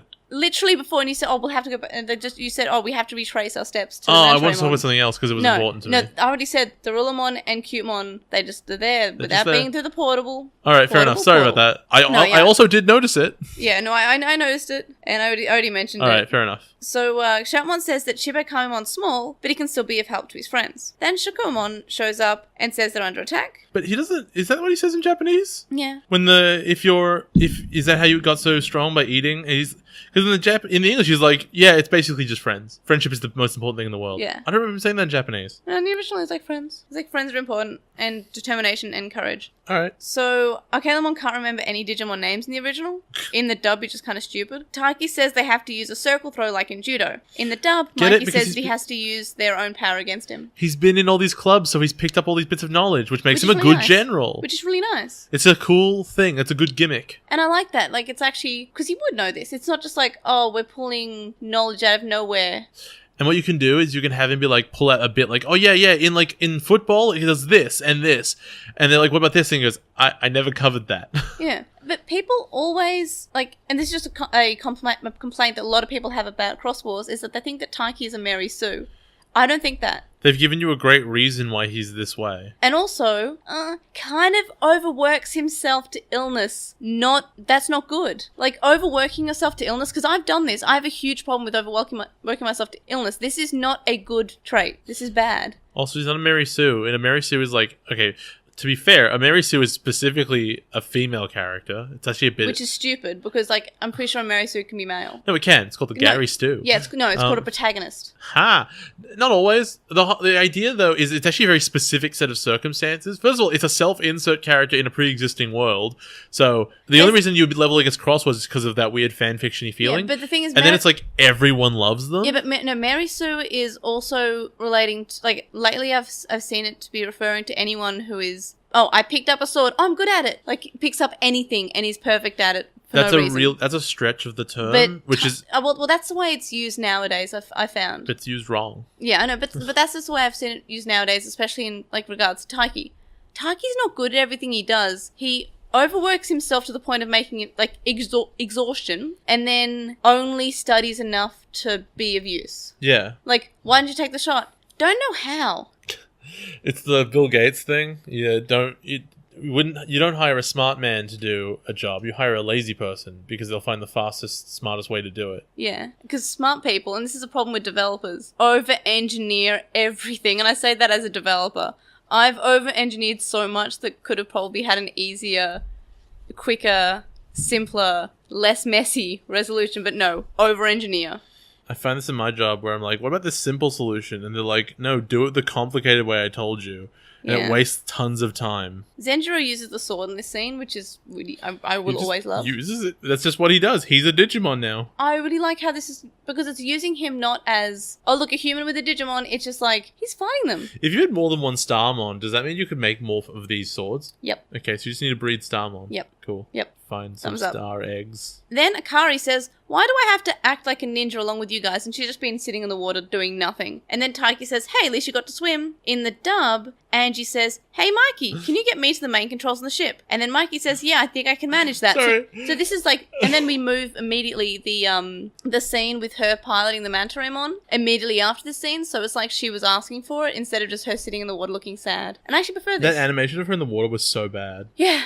Sorry, I'm dying remembering the bit where the clam comes up and warns them about the invasion. Yeah. Because in the English, what's the clam called? Shakamon? Sharkumon, I think. Let's call it Shakumon. Yeah. So the clamps come over and they go, "Hey, look, it's Shakumon!" But wait, it doesn't matter. Let's hear what he has to say. Yeah. They're like, we have to introduce what this Digimon is, but it doesn't matter who would talk this way. Oh, it was shown before. So yeah, when she gets to the control thing, like, She does something cool. she blows up all the other ships, which A, they all get blown up in one torpedo, and B, none of them ever turn around to defend themselves in any way. Yes. And now, the worst thing in the world is in the English, when she's like, "I always beat the boys at this stuff. I don't know, I just press buttons and I win." As though she doesn't have a grasp that she is in a warship, actually defending herself. Yeah, she just I'm playing a video game that I'm, by the way, bad at. Yeah, she's saying she's button mashing and she's like a natural button masher, which is still like, it's fine. But in the original, she's saying, yeah, well, I play video games all the time with my brother. And that's still a little bit annoying because it's still linking a man to it. But at least like she's doing it. She's like, oh yeah, I'm good at video games because I play them with my brother. But even then, like the idea that this is a video game undermines the tension of the scene. Yes, but it is better in the original. But I still think I just think it's annoying. Why can't you say, oh yeah, I'm really interested in like simulations? Like that's still sort of linked to video games. Also, wouldn't this be better if they gave all those video game references that Jeremy had in the dub to Akari? Or Angie, I guess? And leave him with nothing again. Yeah, that's fine. Without him like undermining his Japanese character. Oh, I exaggerated. I'm no good at swords. Yeah, I want him to be like just make him a goofily serious swordsman. Like he was in the first episode, he was just like, Taiki, you are my rival. Like, make him a huge, like, sword nerd. Make him a huge dork. He's a dork. He's fine like that. Keep him that way. So, the boys look pretty mad that the fact that Angie/Akari is good at video games. I just button mash and win all the time. And she's like, and they're like, "Arr." Well, the faces make more sense in the English version, but in the original, they're angry, and I don't know why. Like, she's saving you. I think because she's calling it a video game, which honestly makes more sense. Okay, yeah, that's fair. And then, as they're about to beat the last one, Octomon breaks through the walls, killing his own friend, Mantaremon, presumably. I think there might just be, like, at this point, robots that they can pilot. They're called Mantaremon. They must be sentient. Sapient. So, Times 2 gets pulled underwater, and Chibe Kamimon remembers what Shoutmon says and goes to the rescue. Yeah? Why does a robot need to breathe? He doesn't have a mouth. I don't know. He literally says in the English, like, oh, I can breathe now when they fuse.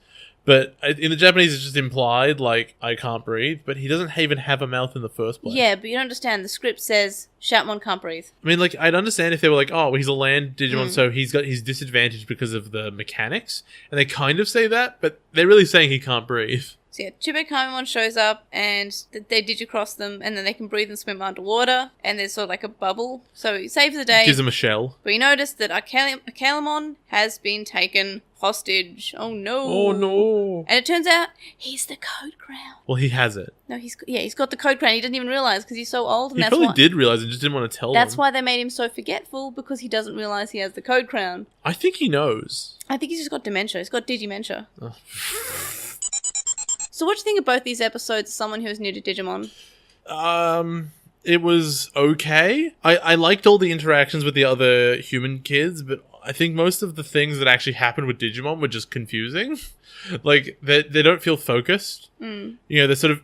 Neptunemon's there, but he's not going to fight. I don't know why he'd even show up if he's not going to fight. He's just going to send his army in and they're going to lose, and he just is in the water, I guess, doing nothing. And then the bad guys are hanging around, and they know there's a threat, but they're not going to do anything about it, except send Neptunemon, who's not going to do anything. The Code Crowns are... They're an idea. They kind of work, but they could use some more of it. And God, the English is painful. No, for both these episodes, the English wasn't... they did lots of changes, and they made lots of dumb lines, and it was weird. But I guess we'll get to that when we talk about the changes. You could play a drinking game with this, where, like, look at this obvious... Drink every time there's an obvious change, you'd be smashed. Yeah. Unlike in Savers, where you drink once an episode. Yeah, like there weren't too many changes, and a lot of the times we had to sort of like really nitpick. Like, this line was. Don't get me wrong, there were some big changes in Savers, like Toma apologizing instead of like re-quoting his original lines to him. But even then, the sentiment is the same. Yeah, it's still like, it's sort of like an apology, it's just like in different ways. The got it memorized change, but that was big because it actually removed foreshadowing. Sure. But this one, it's not even like, oh, it removed some foreshadowing, but everything's the same. This character is different, this character is different, all three main characters are different people. Yeah. Who have different goals and interests. And Taiki's a little bit more similar in these episodes than he was in the first 2 episodes. yeah, I guess, because he doesn't really have much going on. Yeah. But no, there's a lot of changes. So ratings, mine was like, I think 7, then an 8. So I guess like 7 both. I like these episodes. I like the mechanics. I like how they're using Digifuse in different ways. I'm enjoying the characters. I'm enjoying the Digimon they're introducing. I even like how the Digimon have personalities. For me, it's a 7 and a 6 in Japanese, and then it's a 5 and a 4 in English. Also, no joke, I gave the second episode 8 because of Chibi Kamamon. I guess because there was nothing else interesting about this episode at all. Akari being useful. Yeah? She's already made herself more useful than Yoshino. Yes, no, true. Yoli. No, Izumi. No, she's equally as useful as Yoli. They both have one thing. I guess where they she's like operated the some computer technology. scene. Yeah, but I mean, Yoshino had that cool bit in like episode 6 or something where she uses like a grappling hook.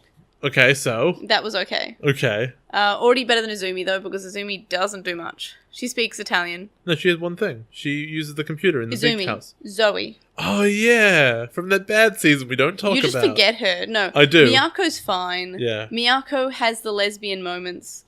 She's fine. She likes Mimi. Insist, She likes Mimi. If you insist. She really likes Mimi. Okay. Same, to be Sure, honest. man, sure. So how did it compare to your predictions that you made in Obnoxious Synopsis? So, I thought they would go to the island zone because of, like, Shoutmon doing stuff. I didn't think it was like the crown thing gives you a portal there. Also, I wouldn't call Kirihara a rival. He's just a guy. A rival implies you have the same goal. And Taiki's goal is not to become king and get the code crowns. His goal is to go home. Yeah, because he's like, well, I kind of promised my friends I'd go home. Shoutmon's goal is to, like, be the king. Shoutmon's rival is Kirihara. That's fine. But they don't act like it. Yeah. Well, remember, Shoutmon's the one who really initiated the fight, though. Yeah. But at the same time, like, the actual generals, I guess, are the ones who are rivals. Yeah. So what was the major difference you noticed in both these episodes? I want to say it's the Lumpy Day thing in the first one, where they, like, completely... he contradicts himself 4 times in the bit where he explains the day the ground rises or whatever it is. You can say that's just because he's old and forgetful. No, but it's a difference. Yeah. It goes from, like, oh, yeah, no, this is a thing that happens, it's a bit early, to, like, I've never seen this before, it's a legend, I didn't think it was real, except I was expecting it in a few years, and it was regular, and it's expected. See, I kind of liked Zenjiro being scared of heights in the original. I thought that was fine. It's pretty big too, yeah. I don't know why they had to change that, because you're no, right, wait. you can climb back. It's definitely the, I exaggerated about being good with swords. Yeah. That's his whole character! Because they made him more, like, into video games. You can't play video games and like swords. And in what they could have said is, I only am a sword fighter in the video games. Or, I'm used to a kendo sword, and I don't throw in that. That would have been the smart fix. And in the second episode, it is definitely the bit where, for whatever reason, they decide that Octomon can't have his plan to be to eat Shoutmon Cross 2. So what happens is Shoutmon Cross 2 throws his axe, and then Octomon goes, ha ha ha, you missed, and starts chasing him. And then at some point when he goes to lean back to open his mouth to eat Shoutmon, instead in the English he goes, oh no, I'm falling over! That's so weird. And so it's like he's tripped, and then it zooms out and there's the axe, which is meant to be like, he slammed the axe in to pin him there. Yeah. And no, it's like, oh no, you tripped over it. And he goes, haha, that's where I put my axe. It was all intentional. It's the weirdest scene in the whole episode. See, my differences were in the first one, it's male Bergemon not being bloodthirsty, and that whole scene of like, hey, don't reload Greymon. Oh my god, he's going to kill everyone. And the dub saying, hey, we can kill everyone if we get Greymon out. That's a pretty big one. Like, sorry, I really want a Vine, if Vine still existed, of Octomon being like, oh no, I'm falling! Vine's coming back. Yeah! It's Vine 2, I think. V2? I don't know. No, times 2. My apologies. Vine Cross 2.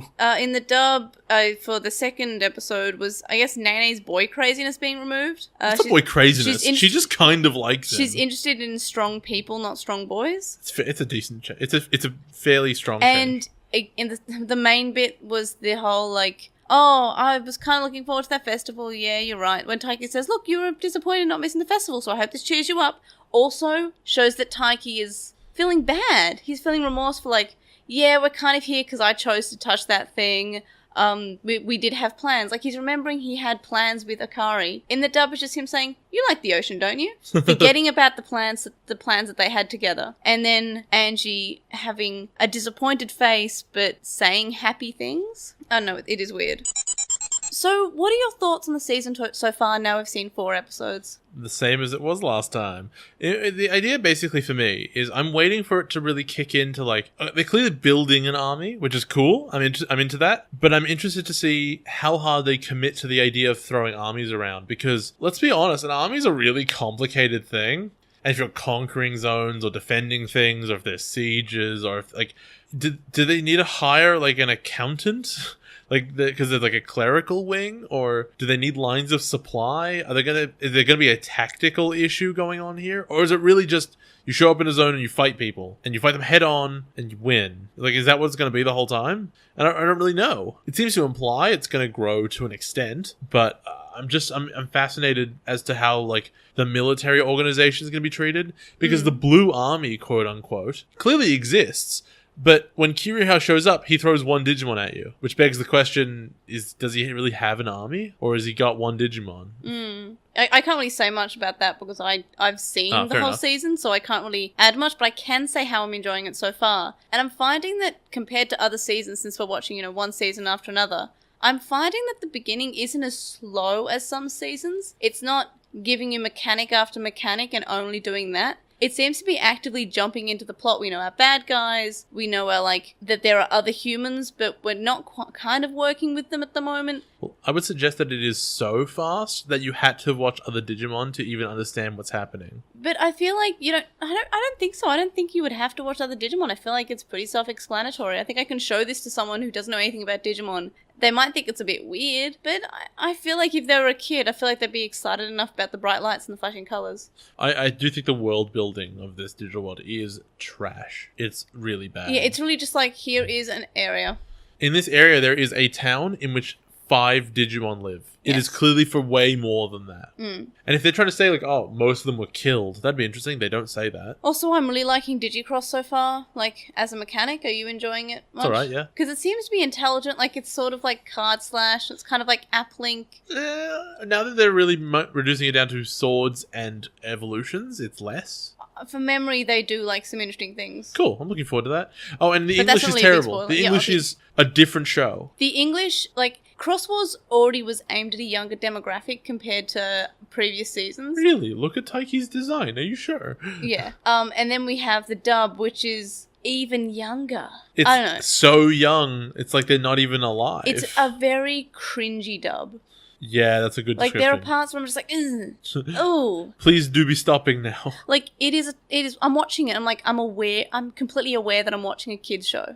It's quite painful. Yeah, honestly. which is like, guess what? It is a kid's show, so, I'm not like, but I don't feel betrayed for like, oh, this Atmon's is a kid's show. Yeah, no, that's my point. I was just about to say how, whenever I was watching Atmon, at the start, maybe I was like, oh yeah, this is for kids, but then, like, as it went on, like, I mean, I still know it's for kids, but it didn't feel like, oh god, this is for kids. Oh god, like, when you sit down, when you've got a day off from work, you turn on the TV and there's like Peppa Pig or something, you're just like, oh, this is embarrassing. Like, it's for kids. And Digimon Fusion has the same thing. It is for kids, and there's no shade on anyone who likes the dub. It's fine. Like, I'm watching it. Like, Don't be ashamed. I think you're wrong. I even watched it when I didn't have a podcast for Digimon. I watched it and Jay had to watch some with me, and he was like, what is this? When was that? When we were in Sydney GP. I didn't have to. I was asleep. You watched some of it and you were like, Christopher Walken. Yeah, well, I didn't have to watch it. There was an Arnold Schwarzenegger There was character. both. And you watched bits and you had no idea what was happening. That's correct. I didn't know what was happening. Can't wait to see those bits again. Yeah, well, it actually makes a little bit more sense because you know Digimon. Also, Starmon's around and he's being Elvis. Yeah, of course. He has to be. What I'm also enjoying is that despite not having Digimon, both Zenjiro and Akari have been useful. They're not just like, oh, they're nuisances, they're burdens, they're in the way. Oh no, they actually have use. I keep thinking that Cutemon's going to be her Digimon. Cutemon's cute though.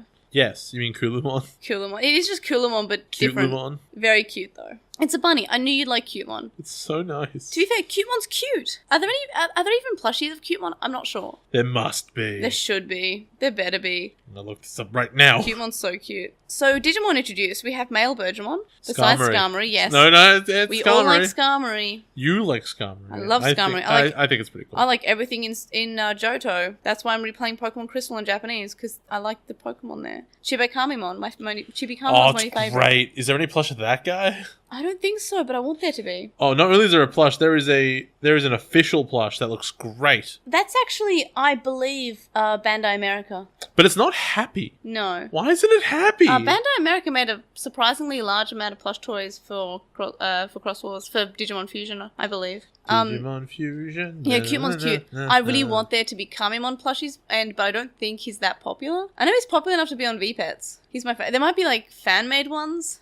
But, I'm seeing some fan-made ones too, which are iffy, to say the least. Well, he's got a weird body, right? What, Cutemon? Chibikamimon. Oh, okay. Yeah, I guess. I mean, he's a turtle. It's not that weird. He's my best friend. I love him. The weirdest thing about him is the helmet. So, male Bergermon, besides Skarmory, any other thoughts? No, that's it. I actually don't remember what it looks like. Chibikamimon, my best friend. I love it. I love him so much. He looks exactly like Kamimon, though. I thought he was just Kamimon. Well, he's just fatter, shorter Kamimon. Well, that's why I couldn't tell the difference. They're both child levels. I thought it was just I literally thought it was an art style difference. Yeah, it did look like that. I don't know why they had to make him a different Digimon, because he's similar enough. He's very cute, though. It's a lot cuter. Well, you know what? You know why they had to make him the same Digimon? A different Digimon? For the same reason they gave Octomon a gun. When a Digimon is designed, you go with the design. Yeah. Speaking of Octomon, what are your thoughts? I thought this thing had already shown up before. I guess it has in 02. In the Digi Destiny of Australia. He's the one in Australia. Ah, okay. Oh, that is right. Because for me, I only know him from... I know him primarily from the card game. Oh, yeah, because you had him in the card game, didn't you? Yeah. When I forced you to play that. Yeah. Man, I wish it was back in the days when we recorded things, because that would have been fun to record, except for when I got locked.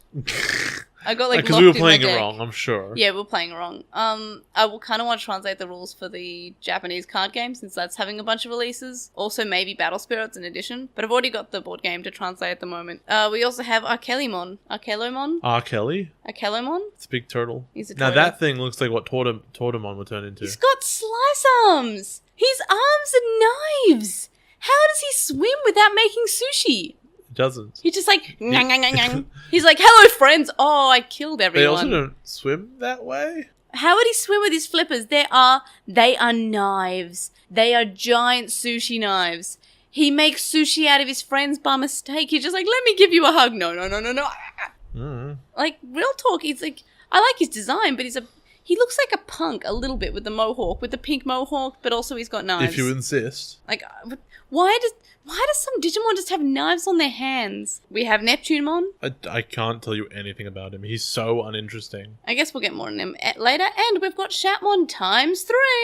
So, it's weird because Shoutmon Cross, or whatever it was, has the Omnimon head, and then they lost it, and they got it back now. Like, they rethought the idea within the first episode, and now... I don't know where the head comes from, because it doesn't look like any of the Digimon that are combined. And the better question is, like, if Darulamon's not there, and you have a different Digimon there, is it still ×3? No. So, you happened to get the Digimon that made it ×3 after you got it ×2. It's like an Appmon. You're like, oh, we made an Applink. Yes, but if you do a certain combination, you get an Appgatai. Yeah, but what are the odds that there's like a power behind the scenes pushing them together like that? Okay, good point. Appmon had a complete good reason for that. Oh, I just forgot about that. I forgot about how good the writing was in Appmon. I forgot how good the writing was in Appmon. I forgot how great that show was. Man, there was a lot of plot convenience in Appmon though. Oh wait, no, never mind. No, it's all legit. Never mind. Oh god, all the plot convenience was just explained in about 5 minutes, and it was in a way that I was like, oh god, Oh, they did it. That's so easy.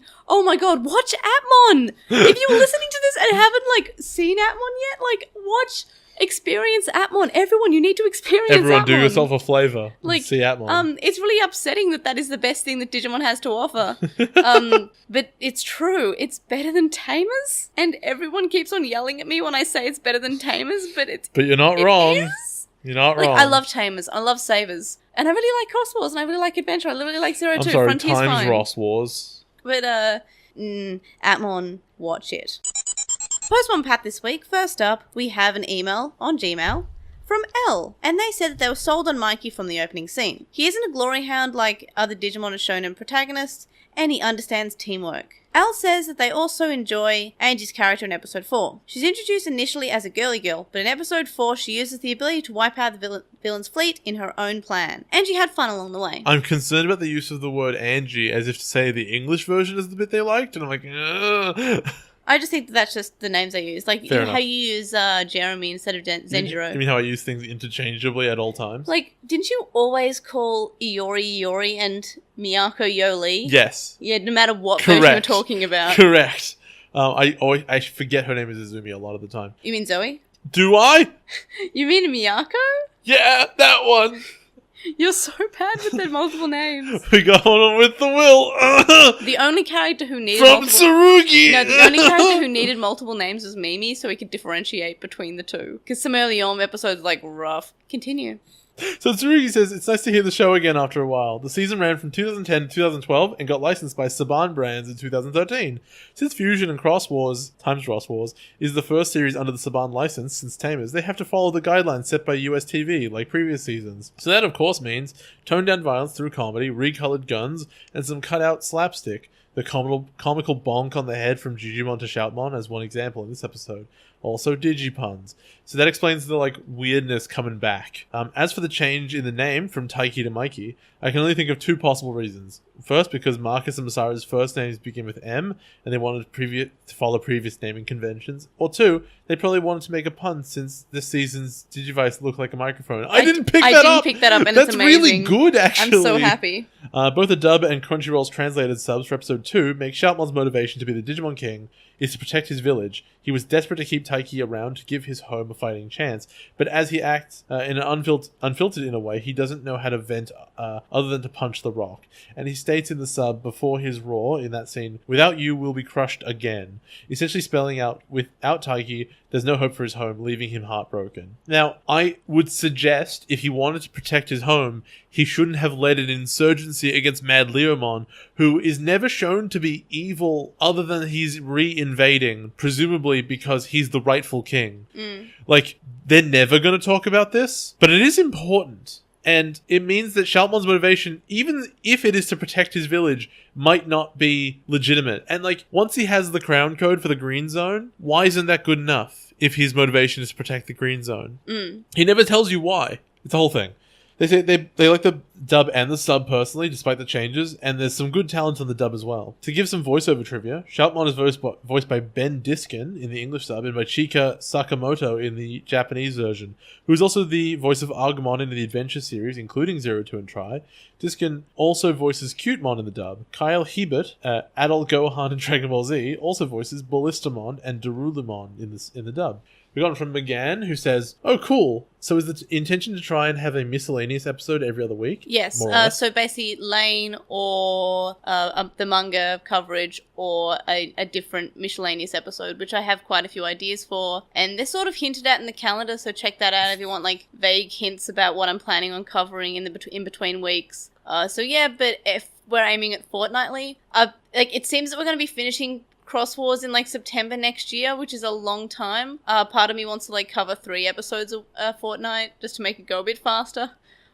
But I'll have to talk to Jay about that more. Oh my god, I don't want to, because there's some things that I'm really looking forward to happening. I don't want to wait a year for them to happen. Oh well. So they're going to say, on Lane, I think the intention of the flashback montage was to depict how lost and disoriented Lane is, especially as it's followed by a very candid explanation of what she is. Yeah. I think it also suggests we haven't been viewing events in chronological order, especially given the callback to the alien and the encounter with creepy Lane at the end. So it's like Haruhi Suzumiya, how the things aired in weird orders. I don't think that the chronology was really questioned by it. I don't know. But at the same time, you know what? If that's the intention to make you feel disoriented, that's a good 2 minutes of cinematography you can do there. That's fine.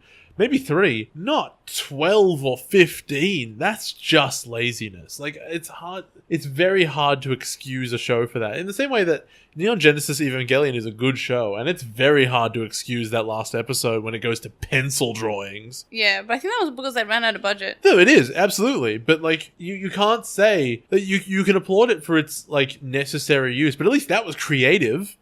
This was just take the clips we've already done.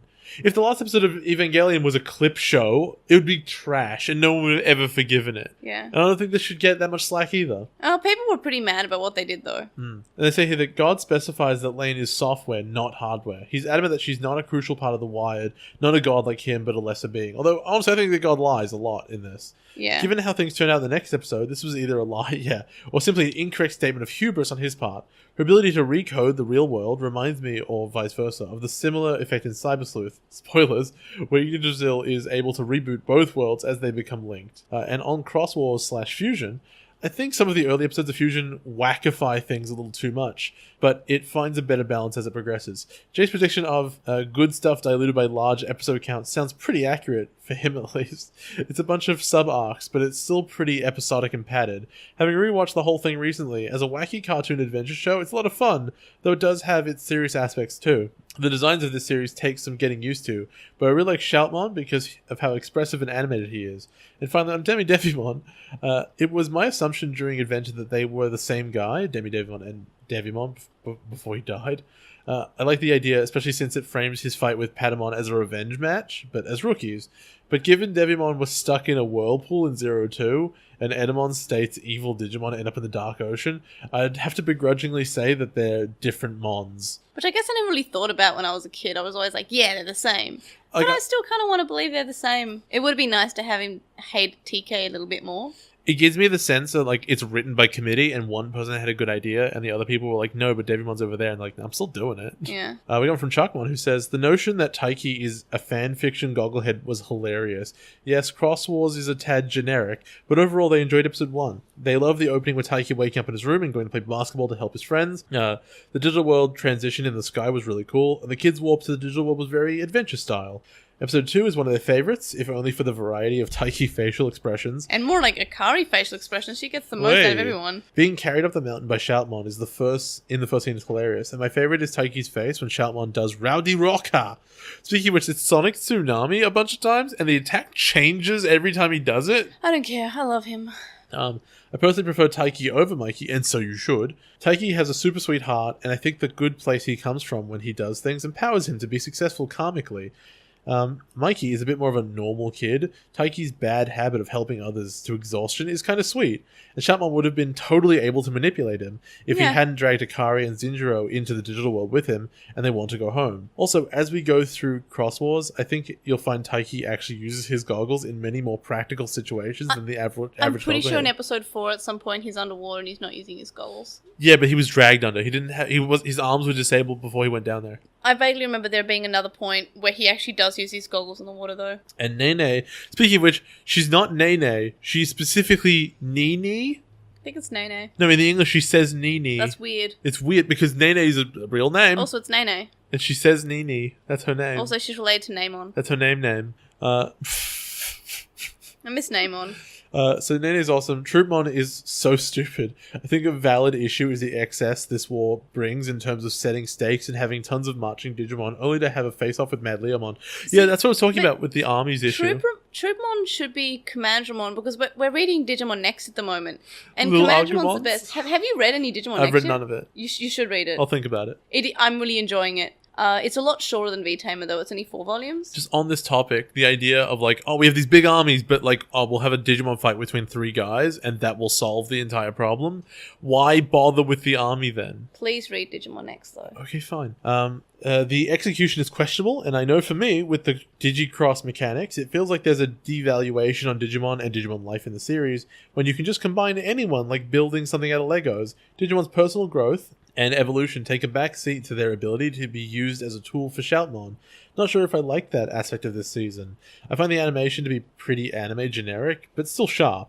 No complaints. Looking forward to the next set of episodes. I love Waterworlds. Not the movie, though. And Chibi Kamimon is adorable. It's hard to believe that Xros Wars is already 5 years old. Yeah. And it's only 4 5-year-olds. Aww. Well, the dub, maybe. Got on Tame Tumblr. from Magical Gumbler.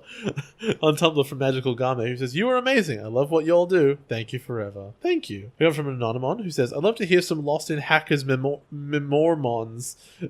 with May's thoughts on the game. I felt like Cyber Sleuth was kind of shafted in its coverage on the podcast, since there's a lot of talk about, but being a game, it wasn't as easy to discuss, especially when it's talked about after it ends rather than as it's played. Also, I didn't finish it, so I can't really... I'm planning on continuing to stream Hacker's Memory whenever I have time. It's a long weekend this weekend. And you wrote a review of the original game. What? You wrote a review of the original game. I did write a review of the original game, and I'll be writing a review on this one, and I would like to be doing a podcast about this game too. But yeah, if you want to watch me having thoughts while I'm playing the game, it's available on our YouTube, so check that out.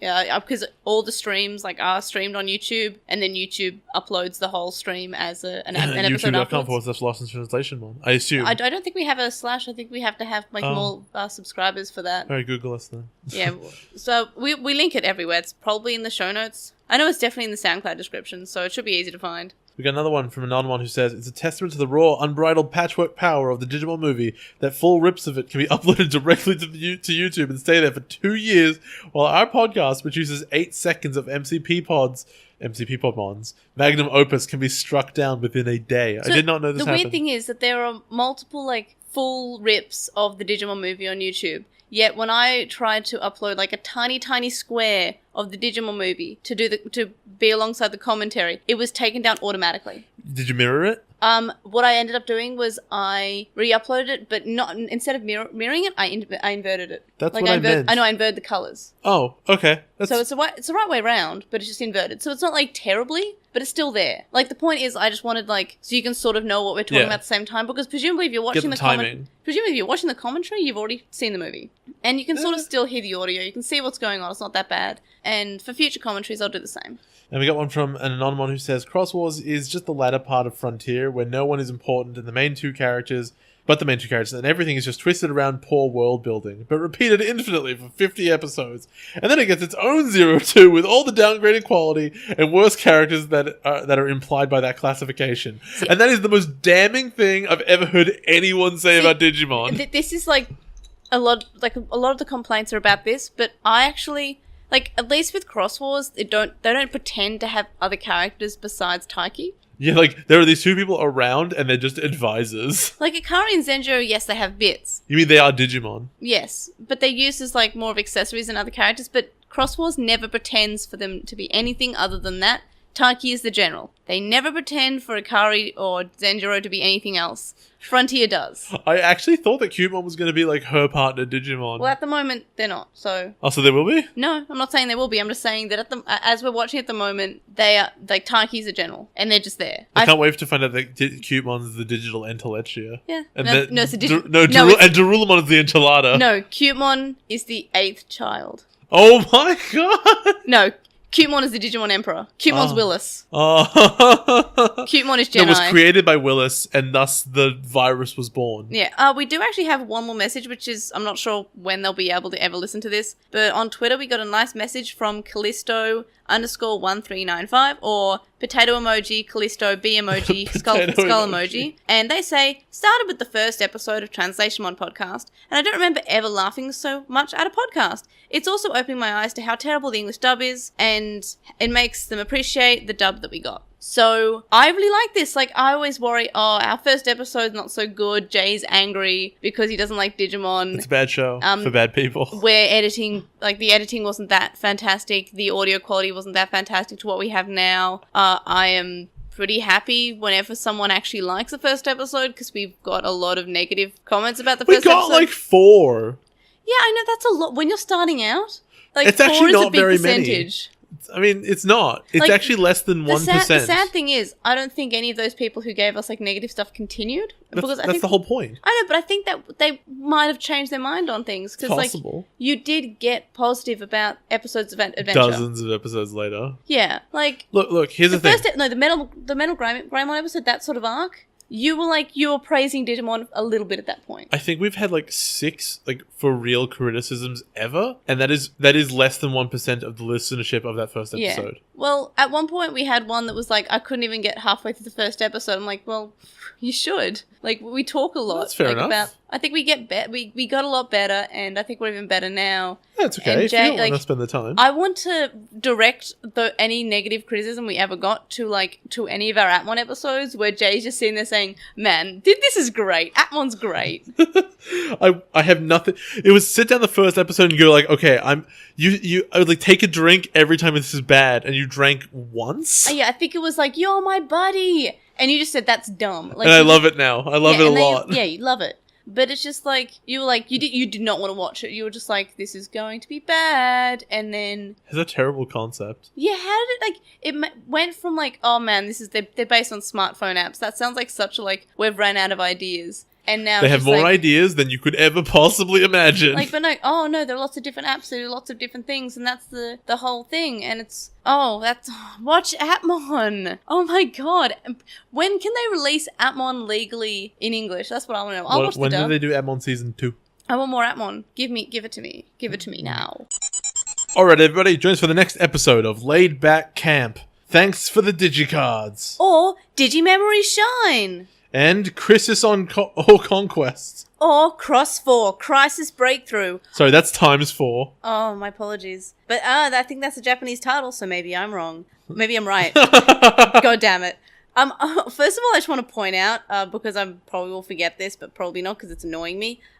Wouldn't Thanks for the Digicards make a lot more sense if they kept the original name? Yeah, Thanks for the Digimemories? Yeah, Thanks for the Digicards! So you mean Thanks for the Digimemories? Memories. But no, real talk. Can we just please talk about Thanks for the Digicards? This reminds me of an article I wrote once, which kills me. I'm never ever letting this go.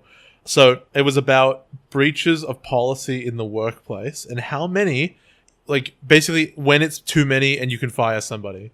And I named it A Breach Too Far. It's a reference to the movie A Bridge Too Far. Mm-hmm. My boss did not know that movie. They'd never heard of it. And they renamed my article to One Too Many Breaches. Oh no. That's not a reference to anything. Then I explained it to them and they said, I haven't seen that movie. And then it never got changed back. This is one of the greatest shames of my life. I just need you to know this. My apologies. Anyway. So the link dump's linked in the description. And our Redbubble is also linked in the description. And you can get more than just shirts there too. So check it out. You can contact us and stay updated. You can email us at LostinTranslationmon@gmail.com. Or you can comment on this episode or message us on SoundCloud. You can follow us on @TranslationMon on Twitter, and you can find us on Lost in Translation on Tumblr, Facebook, Instagram, and YouTube. We have a discussion thread on With the Will, and a Reddit thread in the Digimon subreddit, and we would appreciate if you were to review us on Apple Podcasts, Stitcher, and any other podcast listening app that you use, bearing in mind you can only get our latest 250 episodes now. Oh god, help. And ratings really assist people finding out about the podcast, and if you leave us a review, we'll read it out. We also have a website. You can vote in polls, so is Devimon Devimon? You can vote on that poll at the moment. You can check out our release schedule, check out our blood posts. Oi. That sounds like a bit serious. Check out our blog posts. I'm going to say it again. Blood posts. Lost in Translation Blood. That's our band name. We have a metal band Lost now. in Bloodlationmon. Blood in Translationmon. And you can donate to our Patreon, which is linked in the description, from as little as $1 a month, which gets you access to our listener Slack chat group, but there are higher levels with more rewards, such as notes, early episodes, and more. And thank you to our current Patreon supporters, Sam Krieger, who has a podcast called The Moncast, Metal Mon, Joe, Anime Guy, who is Anime Guy Kurosaki and the number 1 on YouTube, Chuckmon, Hirolato, who's at Hirolato on Twitter, Jason Morosky, Ryuchi, who's for us Magic on Archive of Our Own, and inkit.com/Ryden Allen, Stephen Reeves, who's at Wildwing64 on Twitter, Kaitawashi, Mac, Noam, Riku, Shisai, who you can follow at Shisai236 on Tumblr, Kyle, the Lady Bugman, who's an anime blog you can read at baguburagu.wordpress.com, Glitchgoat, Azra McCool, Gene Hackmon, who hosts New World Sonata, which is a sci-fi fantasy audio drama podcast, Matthew, Anthony, who's at AntoClassic on Twitter, Lizmet, who's Lekmon on Tumblr, Sithobi, Ellivorg, who's Ellivorg on Tumblr, Sporky McForkinspoon, who has a Digimon podcast called Going Digital, Megan, Kyliak, Neobu, The Time Optimist, Silverhead Freak 25, who's at SHF25 tweets on Twitter, Harvey, Nicholas, and Anthony. You can make a one-off donation on our PayPal, which you found linked in the description. It's paypal.me/edgemon. Make sure to let us know for the podcast. And as we mentioned before, we're taking donations to go towards the Tamers Blu-ray limited edition box. So it'll be going towards that. So thanks to our current donators, Ishpal and Andy. And we'll see you guys next time. Bye!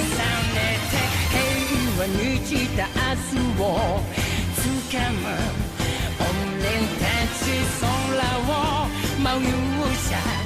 輝